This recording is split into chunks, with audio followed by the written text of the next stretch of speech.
Welcome to wishful ಅಡುಗೆ ಮನೆ. ನೋಡೇಶ, ಇವತ್ತು ನಾನು ಇಲ್ಲಿ ಕ್ಯಾಬೇಜನ್ನು ತಗೊಂಡಿದ್ದೀನಿ. ಯಾವಾಗಲೂ ನಾವು ಕ್ಯಾಬೇಜಿಂದ ಬಜ್ಜಿ ಮಾಡ್ತೀವಿ, ಪರೋಟ ಮಾಡ್ತೀವಿ, ಪಕೋಡ ಮಾಡ್ತೀವಿ, ಸಾಂಬಾರ್ ಕೂಡ ಮಾಡ್ತೀವಿ, ಪಲ್ಯ ಮಾಡ್ತೀವಿ. ಸೊ ಇಷ್ಟೆಲ್ಲ ಮಾಡ್ತೀವಿ. ಇವತ್ತು ಡಿಫ್ರೆಂಟಾಗಿ ಹೊಸ ರೀತಿಯಲ್ಲಿ ನಾವು ಇವತ್ತೊಂದು ಕ್ಯಾಬೇಜ್ ಇದ್ದು ಒಂದು ರೆಸಿಪಿನ ಮಾಡೋಣ. ಸೊ ನೋಡಿ, ನಾ ಇಲ್ಲಿ ಇಷ್ಟು ದಪ್ಪ ಕ್ಯಾಬೇಜನ್ನು ತೊಗೊಂಡ್ಬಿಟ್ಟು ಇದನ್ನು ಒಂದರಲ್ಲಿ ಎರಡು ಕಟ್ ಮಾಡ್ಕೊಂಡು ಬರ್ತೀನಿ ಫಸ್ಟು. ಸೊ ನೋಡು, ಕ್ಯಾಬೇಜನ್ನು ನಾನು ಈ ತರ ಕಟ್ ಮಾಡ್ಕೊಂಡು ಬಂದಿದ್ದೀನಿ. ಒಂದು ಫುಲ್ ತಗೊಂತೀಯ ಅಥವಾ ಅರ್ಧನ? ಅರ್ಧ ತಗೋತೀನಿ ಸಾಕು. ನಿಮ್ಮ ಮನೆಯಲ್ಲಿ ಜಾಸ್ತಿ ಮೆಂಬರ್ಸ್ ಇದ್ರೆ ಮಾತ್ರ ಫುಲ್ ತಗೊಳ್ಳಿ.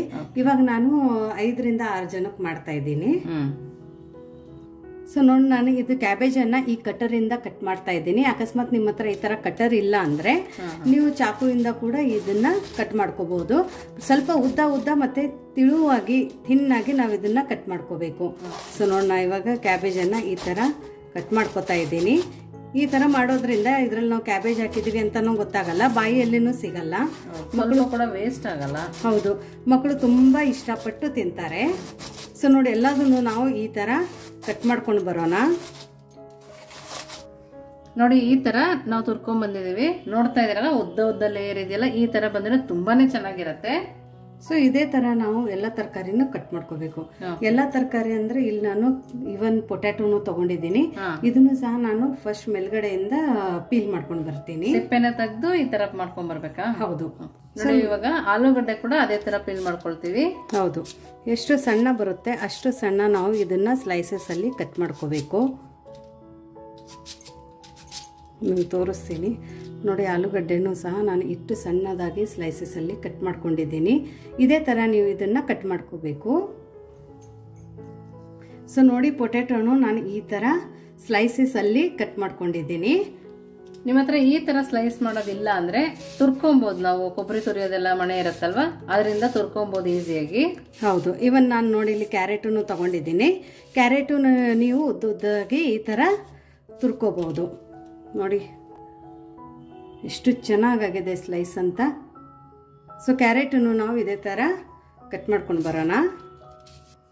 ಸೊ ನೋಡಿ, ಇವಾಗ ಇದು ಕಟ್ ಮಾಡ್ಕೊಂಡಿದ್ದೀವಲ್ಲ ನಾವು ಸ್ಲೈಸಸ್ಸಲ್ಲಿ, ಇದೆಲ್ಲ ನಾವು ಒಂದು ಬೌಲಿಗೆ ಹಾಕೊಳ್ಳೋಣ. ಆಶಾ ನೋಡಿ, ಎಲ್ಲದನ್ನು ಅದೇ ಥರ ಕಟ್ ಮಾಡಿರೋದೆಲ್ಲನೂ ಒಂದು ಬೌಲ್ಗೆ ಹಾಕೊಬೇಕು. ಇವಾಗ ನೋಡಿ, ಎಲ್ಲನೂ ನಾವು ಈ ಥರ ಸ್ಲೈಸ್ ಮಾಡ್ಕೊಂಡಿದ್ದೀವಲ್ಲ, ಇವಾಗ ಇದ್ರ ಒಳಗಡೆ ನಾವು ಇಲ್ಲಿ ಒಂದು ಅರ್ಧ ಕಪ್ಪಷ್ಟು ಕಡಲೆ ಹಿಟ್ಟನ್ನು ಜಡಿ ಮಾಡ್ಕೊಂಡು ಹಾಕೋಬೇಕು. ಜರಡಿ ಮಾಡೋದ್ರಿಂದ ತುಂಬಾ ಚೆನ್ನಾಗಿ ಬರುತ್ತೆ. ಹೌದು. ನೋಡಿ, ಈ ತರ ಜರಡಿ ಮಾಡ್ಕೊಬೇಕು. ಇವಾಗ ಮತ್ತೆ ಇದೇ ಜಡಿ ಲೇಶ 1 ಸ್ಪೂನ್ ಅಷ್ಟು ಕಾರ್ನ್ಫ್ಲೋರ್ ಅನ್ನ ಹಾಕೊಳ್ಳೋಣ. ಕಾರ್ನ್ಫ್ಲೋರ್ ಹಾಕೋದ್ರಿಂದ ಏನಾಗುತ್ತೆ ಪ್ರತಿಭಾ? ತುಂಬಾ ಕ್ರಿಸ್ಪಿಯಾಗಿ ತುಂಬಾ ಚೆನ್ನಾಗಿ ಬರುತ್ತೆ. ಮತ್ತೆ ತುಂಬಾ ಇನ್ನೂ ಒಂದು ಸ್ವಲ್ಪ ಗರಿ ಗರಿ ಬರಲಿ ಅಂತ ಹೇಳಿ ಇದ್ರ ಒಳಗಡೆ ನಾನು 1 ಸ್ಪೂನ್ ಅಷ್ಟು ಅಕ್ಕಿ ಹಿಟ್ಟನ್ನ ಹಾಕೋತಾ ಇದ್ದೀನಿ. 1 ರಿಂದ 1.5 ಸ್ಪೂನ್ ಹಾಕೊಳ್ಳಿ. ಇದೆಲ್ಲ ನಾವು ಜಡಿ ಮಾಡ್ಕೊಳ್ಳೋಣ. ಸೊ ನೋಡಿ, ಇಷ್ಟು ಚೆನ್ನಾಗಿ ನಾವು ಜಡಿ ಮಾಡ್ಕೋಬೇಕು. ನೋಡಿ, ಇವಾಗ ಇದ್ರ ಒಳಗಡೆ 1 ಸ್ಪೂನ್ ಅಷ್ಟು ಓಂ ಕಾಳನ್ನ ಹಾಕೋತಾ ಇದ್ದೀನಿ. ಅದ್ರ ಜೊತೆ ಒಂದು ಸ್ವಲ್ಪ ಅರಿಶಿಣದ ಪುಡಿ ಹಾಕೊಳ್ಳೋಣ, ಸ್ವಲ್ಪ ಕೆಂಪು ಖಾರದ ಪುಡಿ ಹಾಕೊಳ್ಳೋಣ. ನಿಮಗೆ ಖಾರ ಎಷ್ಟು ಬೇಕೋ ಅದನ್ನ ನೋಡ್ಕೊಂಡು ಹಾಕೊಳ್ಳಿ. ಇವಾಗ ಇದಕ್ಕೇನೆ 1 ಸ್ಪೂನ್ ಅಷ್ಟು ಜೀರಿಗೆನ ಹಾಕೊಳ್ಳೋಣ. ಜೀರಿಗೆ ಹಾಕೊಳ್ಳೋದ್ರಿಂದ ಡೈಜೆಷನ್ ತುಂಬಾ ಚೆನ್ನಾಗುತ್ತೆ, ಮತ್ತೆ ಫ್ಲೇವರು ಕೂಡ ತುಂಬಾ ಚೆನ್ನಾಗಿ ಕೊಡುತ್ತೆ. ಅದು ಬಾಯಿಗೆ ಸಿಕ್ಕ ಕೂಡ ತುಂಬಾ ಚೆನ್ನಾಗಿರುತ್ತೆ. ಹೌದು.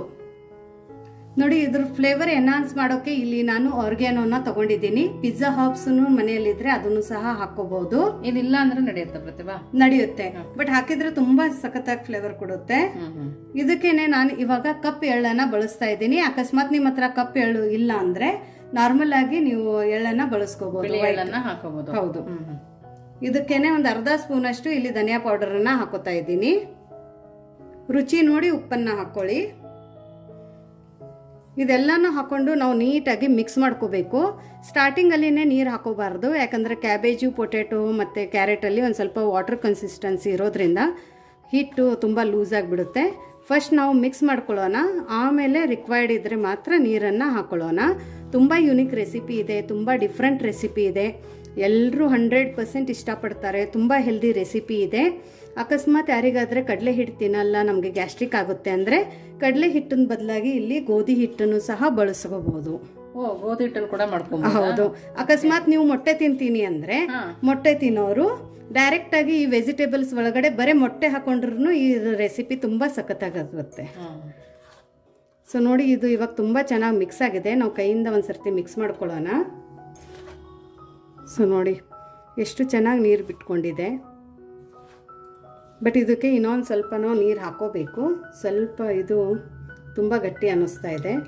ಸೊ ನೋಡಿ ನೋಡಿ ನೋಡಿ ಇದನ್ನು ನೀರನ್ನು ಹಾಕ್ಕೊಳ್ಳಿ. ತೀರಾ ತೆಳು ಇರಬಾರ್ದಲ್ವಾ? ಹೌದು. ನೋಡಿ ಈ ಹದದಲ್ಲಿ ಕಲಸ್ಕೊಂಡ್ಬರ್ಬೇಕು. ನಮ್ಗೆ ಇದಕ್ಕೆ ಈರುಳ್ಳಿ ಬೇಕಾದ್ರೂ ಹಾಕೊಬಹುದು. ನಮ್ಮ ವ್ಯೂವರ್ಸ್ ಒಬ್ರು ಈರುಳ್ಳಿ ಇಲ್ದೆ ಮಾಡಿ ತೋರಿಸಿ ಅಂತ ಕೇಳಿದ್ರು, ಅದರಿಂದ ನಾವು ಈರುಳ್ಳಿ ಇಲ್ದೇನೆ ತೋರಿಸ್ತಾ ಇದೀವಿ. ಈರುಳ್ಳಿ ಬೇಕಂದ್ರೆ ಅದೇ ತರ ಪೀಲ್ ಮಾಡಿ ಹಾಕೊಬೇಕು. ಹೌದು, ಯಾಕಂದ್ರೆ ಕೆಲವೊಬ್ರು ಈರುಳ್ಳಿ ಬೆಳ್ಳುಳ್ಳಿ ತಿನ್ನಲ್ಲ. ಸೊ ಹಾಗಾಗಿ ಸುಮಾರು ಸಲ ಅವ್ರು ಕಮೆಂಟ್ ಹಾಕಿದ್ದಾರೆ ಈರುಳ್ಳಿ ಬೆಳ್ಳುಳ್ಳಿ ಇಲ್ಲದೆ ರೆಸಿಪೀಸ್ನ ಹಾಕಿ ಅಂತ. ಅದಕ್ಕೋಸ್ಕರ ಇವತ್ತೇ ಆನಿಯನ್ ಮತ್ತೆ ಗಾರ್ಲಿಕ್ ಇಲ್ಲದೆ ನಾವು ರೆಸಿಪಿನ ಮಾಡ್ತಾ ಇದ್ದೀವಿ. ಯಾರಾದ್ರೆ ಆನಿಯನ್ ತಿನ್ನೋರು ಈ ತರ ಕಟ್ ಮಾಡ್ಕೊಂಡು ಹಾಕೊಳ್ಳಿ. ಸೊ ನೋಡಿ, ಇವಾಗ ಹಿಟ್ಟಿಂದ ಹದ ಈ ತರ ಇರಬೇಕು. ತುಂಬಾ ಗಟ್ಟಿನೂ ಇರಬಾರ್ದು, ತುಂಬಾ ಲೂಸು ಇರಬಾರ್ದು. ಈ ತರ ಇರಬೇಕು. ನೀವು ನಾರ್ಮಲ್ ಬಜ್ಜಿ ಬೋಂಡಕ್ಕೆ ಹಾಕೋತಿರಲ್ಲ ಈ ತರ. ಸೊ ಇವಾಗ ನೆಕ್ಸ್ಟ್ ಏನ್ ಮಾಡೋದು ಅಂತ ನೋಡೋಣ. ಇವಾಗ ನೋಡಿ, ಇದ್ರ ಮೇಲ್ಗಡೆ ಒಂದು ಲಿಡ್ ಅನ್ನ ಮುಚ್ಚಿಬಿಟ್ಟು ನಾವು ಒಂದು 10 ನಿಮಿಷ ಇದಕ್ಕೆ ರೆಸ್ಟ್ ಇಡೋಣ. 10 ನಿಮಿಷ ರೆಸ್ಟ್ ಇದ್ರೆ ಸಾಕು, ಯಾಕಂದ್ರೆ ಇದಕ್ಕೆ ನಾವು ಏನೋ ಸೋಡಾ ಬಳಸ್ತಾ ಇಲ್ಲ. ಹಾಗಾಗಿ ನ್ಯಾಚುರಲ್ ಆಗಿ ಇದೊಂದು 10 ನಿಮಿಷ ನೆನಿಲಿ ಅಂತ. ಸೊ ಇವಾಗ 10 ನಿಮಿಷ ಇದನ್ನ ಪಕ್ಕಕ್ಕಿಟ್ಟು ನಾವು ಒಂದು ಶಾರ್ಟ್ ಅನ್ನ ನೋಡೋಣ. ಮಿಕ್ಸಿ ಜಾರ್ ತಗೊಂಡಿದೀವಿ. ಒಂದು ಪುದೀನ ಒಂದು ಇಡಿ ಆಗೋಷ್ಟಿದೆ ನೋಡಿ, ಫ್ರೆಶ್ ಆಗಿದೆ. ಆ ಪುದೀನ ಸೇರಿಸ್ಕೊಳ್ತಾ ಇದೀವಿ. ಕೊತ್ತಂಬರಿ ಕೂಡ ಫ್ರೆಶ್ ಆಗಿದೆ, ಅದನ್ನ ಕೂಡ ಸೇರಿಸ್ಕೊಳ್ತಾ ಇದೀವಿ. ಹಸಿ ಮೆಣಸಿನ್ಕಾಯಿ ಒಂದು 4 ತಗೊಂಡಿದೀವಿ. ಶುಂಠಿ 1 ಇಂಚು. ಸ್ವಲ್ಪ ಉಪ್ಪನ್ನ ಹಾಕೊಳ್ತಿದ್ವಿ. ಉಪ್ಪು ಹಾಕೋದ್ರಿಂದ ಕಲರ್ ಕೂಡ ಹಾಗೆ ಇರುತ್ತೆ. ಇದನ್ನ ನೀರ್ ಹಾಕಿಬಿಟ್ಟು ಒಂದ್ ಸ್ವಲ್ಪ ಥಿಕ್ಕಾಗಿ ಇದನ್ನ ಪೇಸ್ಟ್ ಮಾಡ್ಕೊಂಡು ಬರೋಣ. ಸೊ ನೋಡಿ, ಈ ತರ ರುಬ್ಕೊಂಡು ಬಂದಿರೋದು. ಇವಾಗ ಪುದೀನ ಚಟ್ನಿ ಅದೇ ತರ ಹಸಿರು ಕಲರ್ ಅಲ್ಲಿನೇ ಇರ್ಲಿ ಅಂತ ಹೇಳ್ಬಿಟ್ಟು ಆಶಾ ನಾವು ಇದ್ರ ಒಳಗಡೆ ಒಂದ್ ಸ್ವಲ್ಪ ಲಿಂಬೆ ರಸನ ಹಿಂಡ್ಕೊಳ್ಳೋಣ. ನಮ್ದು ಕಲರ್ ಇದೇ ತರ ಇರುತ್ತೆ, ತುಂಬಾ ಚೆನ್ನಾಗಿ ಕಲರ್ ಬರುತ್ತೆ ಇದಕ್ಕೆ. ಸೊ ಇದನ್ನ ಒಂದ್ ಸರ್ತಿ ಮಿಕ್ಸಿಯಲ್ಲಿ ತಿರುಗಿಸ್ಕೊಂಡು ಬರೋಣ. ಸೊ ನೋಡಿ, ನಮ್ಮ ಪುದೀನ ಚಟ್ನಿ ರೆಡಿ ಆಗಿದೆ. ಕಲರು ಸಹ ಇಲ್ಲಿ ನೀವು ನೋಡ್ಬೋದು, ಲಿಂಬೆ ರಸ ಹಾಕಿದ ನಂತರನೂ ಅದೇ ತರ ಇದೆ. ಇವನ್ ನೀವು ಫ್ರೀಜಿಗೆ ಇಟ್ಬಿಟ್ಟು ನಾಳೆ ನಾಡಿದ್ದು ತಿಂದಿದ್ರು ಕಲರ್ ಇದೇ ತರ ಉಳಿಯುತ್ತೆ. ಆಮೇಲೆ ಇದನ್ನ ಫ್ಲೇವರ್ ಕೂಡ ತುಂಬಾ ಚೆನ್ನಾಗಿ ಕೊಡುತ್ತೆ. ಸೊ ಇವಾಗ ಇದು ಮಾಡ್ಕೊಂಡಿರುವಂತ ಪುದೀನ ಚಟ್ನಿನ ಇವಾಗ ಪಕ್ಕಕ್ಕೆ ಇಡೋಣ. ನೋಡಿ, ಸ್ಟವ್ ಆನ್ ಮಾಡಿ ಒಂದು ಪ್ಯಾನ್ ಇಟ್ಕೊಂಡಿದೀವಿ. ಪ್ಯಾನ್ ಚೆನ್ನಾಗಿ ಕಾಯ್ದ್ಮೇಲೆ ಒಂದ್ 2 ಸ್ಪೂನ್ ಆಗೋಷ್ಟು ಎಣ್ಣೆನ ಹಾಕೊಬೇಕು. ಇವಾಗ ನಾನು ಚೆನ್ನಾಗಿ ಪ್ಯಾನ್ ಬಿಸಿ ಆಗಿದೆ ಅಲ್ಲ, ಹಾಗಾಗಿ ಫ್ಲೇಮ್ ಅನ್ನ ಲೋಲ್ ಇಟ್ಕೊಂಡ್ಬಿಟ್ಟು ಇವಾಗ ನಾವೇನು ಹಿಟ್ಟನ್ನ ಕಲಿಸ್ಕೊಂಡು ಬಂದಿದ್ವಿ ಅಲ್ಲ, ಆ ಹಿಟ್ಟನ್ನ ಇವಾಗ ಇದ್ರ ಮೇಲ್ಗಡೆ ಈ ತರ ಹಾಕೊಂಡು ಇದೆಲ್ಲಾನು ಕೈಯಿಂದಾನೆ ಈ ತರ ನಾವು ಸ್ಪ್ರೆಡ್ ಮಾಡ್ಕೊಳ್ಳೋಣ. ನಿಮ್ಗೆ ಎಷ್ಟು ದೊಡ್ಡದು ಬೇಕೋ ಅಷ್ಟು ದೊಡ್ಡದು ಮಾಡ್ಕೊಳ್ಳಿ, ಎಷ್ಟು ಚಿಕ್ಕದ್ ಬೇಕೋ ಅಷ್ಟು ಚಿಕ್ಕದನ್ನ ಮಾಡ್ಕೊಳ್ಳಿ. ಈ ತರ ಮಾಡ್ಕೊಂಡು ಆಶಾ ಇವಾಗ ನಾವು ಇದ್ರ ಮೇಲ್ಗಡೆ ಲಿಡ್ ಅನ್ನ ಮುಚ್ಚೋಣ. ಲಿಡ್ ಅನ್ನ ಮುಚ್ಕೊಂಡು ಹೈ ಟು ಮೀಡಿಯಂ ಫ್ಲೇಮ್ ಅಲ್ಲಿ ಇದನ್ನ 1 ನಿಮಿಷ ಬೇಯಿಸ್ಕೊಳ್ಳೋಣ. ಸೊ ನೋಡಿ, ಇದು 1 ನಿಮಿಷ ಸ್ಟೀಮ್ ಆಗಿದೆ. ವಾವ್, ನೋಡೋಕೆ ಎಷ್ಟು ಚೆನ್ನಾಗಿ ಕಾಣಿಸ್ತಿದೆ ನೋಡಿ. ಅಮ್ಮ ಅಂತೂ ತುಂಬಾ ಚೆನ್ನಾಗಿ ಬಂದಿದೆ. ಸೊ ನೋಡಿ, ಇವಾಗ ಇದನ್ನ ಟರ್ನ್ ಮಾಡೋಣ. ಟರ್ನ್ ಮಾಡ್ಬಿಟ್ಟು ಆಶಾ, ಇಲ್ಲಿ ನಾನು ಚೀಸ್ ಅನ್ನ ತಗೊಂಡಿದ್ದೀನಿ. ಮಕ್ಕಳಿಗೆ ಚೀಸ್ ಅಂದ್ರೆ ತುಂಬಾ ಇಷ್ಟ ಅಲ್ಲ. ಸೊ ಇವಾಗ ಇದನ್ನ ಚೀಸ್ ಅನ್ನ ನಾವು ಇದ್ರ ಮೇಲ್ಗಡೆ ಈ ತರ ಗ್ರೇಟ್ ಮಾಡ್ಕೊಳ್ಳೋಣ. ಪನೀರ್ ಬೇಕಂದ್ರೆ ಪನೀರು ಗ್ರೇಟ್ ಮಾಡ್ಕೊಳ್ಳಿ, ಚೀಸ್ ಬೇಕಂದ್ರೆ ಚೀಸನ್ನು ಸಹ ಗ್ರೇಟ್ ಮಾಡ್ಕೊಳ್ಳಿ. ಈ ತರ ನಾವು ಮಾಡಿಕೊಟ್ರೆ ಮಕ್ಕಳು ಯಾಕೆ ತಿನ್ನಲ್ಲ, ತುಂಬಾ ಇಷ್ಟಪಟ್ಟು ತಿಂತಾರೆ. ತುಂಬಾ ಹೆಲ್ದಿ ರೆಸಿಪಿ, ತುಂಬಾ ಚೆನ್ನಾಗಿದೆ ರೆಸಿಪಿ. ಸೊ ನೋಡಿ, ಇವಾಗ ಒಂದು ಸ್ವಲ್ಪ ಸುತ್ತ ಎಣ್ಣೆನ ಹಾಕೊಳ್ಳೋಣ. ಬೇಕಂದ್ರೆ ಹಾಕೊಳ್ಳಿ, ಇಲ್ಲಾಂದ್ರೆ ಸ್ಕಿಪ್ ಮಾಡಿ. ಲಂಚ್ ಬಾಕ್ಸ್ ಕೂಡ ಈಸಿಯಾಗಿ ಮಾಡ್ಕೊಡ್ಬೋದು. ಹೌದು. ಇವಾಗ ಮತ್ತೆ ಇದ್ರ ಮೇಲ್ಗಡೆ ನಾವು ಲಿಡ್ ಅನ್ನು ಹಾಕ್ಬಿಟ್ಟು 1 ನಿಮಿಷ ಹೈ ಟು ಲೋ ಫ್ಲೇಮ್ ಅಲ್ಲಿ ಮತ್ತೆ ಇದನ್ನ ಬೇಯಿಸ್ಕೊಳ್ಳೋಣ. ಸೊ ನೋಡಿ, ಇದು ಚೆನ್ನಾಗಿ ಸ್ಟೀಮ್ ಆಗಿದೆ, ಚೆನ್ನಾಗಿ ಬೈದಿದೆ.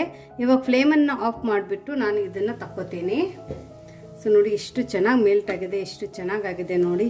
ನೋಡಿ, ಚೀಸ್ ಎಲ್ಲ ನೀಟಾಗಿ ಮೆಲ್ಟ್ ಆಗಿದೆ. ಸೊ ಇದನ್ನ ನಾವು ಇವಾಗ ಸರ್ವ್ ಮಾಡೋಣ. ಸೊ ನೋಡಿ, ನಮ್ದು ಬಿಸಿ ಬಿಸಿ ಪಿಜ್ಜಾ ರೆಡಿ ಆಗಿದೆ. ಕ್ಯಾಬೇಜ್ ಪಿಜ್ಜಾ, ನೋ ಇಷ್ಟು, ನೋ ಸೋಡಾ, ನೋ ಇನೋ. ಸೊ ತುಂಬಾ ಹೆಲ್ದಿ ರೆಸಿಪಿ ಇದೆ. ಮಕ್ಕಳಿಗೆ ನೀವು ಇದನ್ನ ಪಿಜ್ಜಾನ ಅಂತ ಹೇಳ್ಬಿಟ್ಟು ಕೊಟ್ರೆ ತುಂಬಾ ಇಷ್ಟಪಟ್ಟು ತಿಂತಾರೆ. ಸೊ ಇದನ್ನ ಈ ತರ ಕಟ್ ಮಾಡ್ಕೊಳ್ಳಿ. ಬ್ರೇಕ್ಫಾಸ್ಟ್ ಅಂದ್ರೆ ಬ್ರೇಕ್ಫಾಸ್ಟಿಗೆ ಆಗುತ್ತೆ, ಸ್ನಾಕ್ಸಿಗೆ ಆಗುತ್ತೆ. ಹೌದು, ನಿಮ್ಗೆ ಆಗುತ್ತೆ, ತಿನ್ಕೋಬಹುದು. ಇವಾಗ ನಾವು ಇದನ್ನ ಒಂದು ಸ್ವಲ್ಪ ನಾನು ಇಲ್ಲಿ ಕೆಚಪ್ ತಗೊಂಡಿದ್ದೀನಿ. ನಿಮಗೆ ಕೆಚಪ್ ಇಷ್ಟ ಅಂದ್ರೆ ಕೆಚಪ್ ಇಂದ ತಿನ್ಕೊಳ್ಳಿ. ಅಥವಾ ಇದು ಪುದೀನ ಚಟ್ನಿ ಜೊತೆ ಅಂತೂ ತುಂಬ ಸಖತ್ತಾಗಿರುತ್ತೆ. ಪುದೀನ ಚಟ್ನಿ ಜೊತೆ ತಿನ್ಕೊಳ್ಳಿ. ಸೊ ನೋಡಿ ಎಷ್ಟು ಚೆನ್ನಾಗಾಗಿದೆ. ಸಾಫ್ಟೂ ಇದೆ, ಕ್ರಿಸ್ಪಿನೂ ಇದೆ. ನಿಮಗೆ ಇನ್ನೂ ಜಾಸ್ತಿ ಕ್ರಿಸ್ಪಿ ಬೇಕಂದರೆ ಕಡಲೆ ಹಿಟ್ಟನ್ನು ಕಡಿಮೆ ಹಾಕ್ಕೊಳ್ಳಿ. ಕಾರ್ನ್ಫ್ಲೋರು ಮತ್ತು ರೈಸ್ ಫ್ಲೋರನ್ನು ಜಾಸ್ತಿ ಹಾಕ್ಕೊಳ್ಳಿ. ತುಂಬ ಚೆನ್ನಾಗಾಗಿದೆ. ಬೇಕಂದರೆ ಮೇಲ್ಗಡೆ ನೀವು ಒಂದು ಸ್ವಲ್ಪ ಚಿಲ್ಲಿ ಫ್ಲೇಕ್ಸು, ಆರಿಗೇನೋ ಅಥವಾ ಕರಿಮೆಣಸಿನ ಪುಡಿನ ಉದುರಿಸ್ಕೊಂಡು ತಿನ್ನಿ. ತುಂಬ ಸಖತ್ತಾಗಿರುತ್ತೆ. ತುಂಬ ಹೆಲ್ದಿ ರೆಸಿಪಿ. ನೋಡಿ ಇದನ್ನು ಎಷ್ಟು ಚೆನ್ನಾಗಾಗಿದೆ ಅಂತ. ಸೊ ಇದನ್ನು ನಾವು ಈ ಪುದೀನ ಚಟ್ನಿ ಜೊತೆ ತಿಂತಾ ಇದ್ರೆ ಹೇಗಿರುತ್ತೆ ಹೇಳಿ.